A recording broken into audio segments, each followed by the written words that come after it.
ITR filing due date 31 July ആണെന്നോർത്ത് ധൃതി വെച്ച് റിട്ടേൺസ് കൊടുക്കാൻ പോകുന്നവരാണോ നിങ്ങൾ? എങ്കിൽ ഇതൊന്ന് ശ്രദ്ധിക്കും. ഈ വർഷം നോൺ ഓഡിറ്റ് ഇൻഡിവിജ്വൽസിന് 2 ഡ്യൂ ഡേറ്റ്സ് ഉണ്ട്. നിങ്ങൾക്ക് ബിസിനസ് ഇൻകം ഉള്ള അല്ലെങ്കിൽ പ്രൊഫഷണൽ ഇൻകം ഉള്ള ആളാണെങ്കിൽ നിങ്ങൾക്ക് 31 ജൂലൈ അല്ല ഓഗസ്റ്റ് 31 വരെ സമയമുണ്ട്.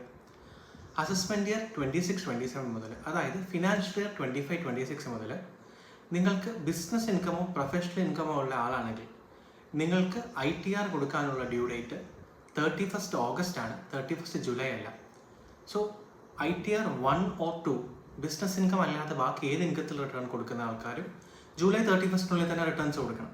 പക്ഷേ നിങ്ങൾക്ക് ബിസിനസ് ഇൻകം ഉണ്ട് അല്ലെങ്കിൽ പ്രൊഫഷണൽ ഇൻകം ഉണ്ട്, നിങ്ങൾ ITR 3 or 4 ഫയൽ ചെയ്യുന്ന ആൾക്കാരാണെങ്കിൽ നിങ്ങൾക്ക് ഓഗസ്റ്റ് 31 വരെ സമയമുണ്ട്. അതുകൊണ്ട് ധൃതി വെച്ച് ഇപ്പോൾ റിട്ടേൺസ് കൊടുക്കണമെന്നില്ല.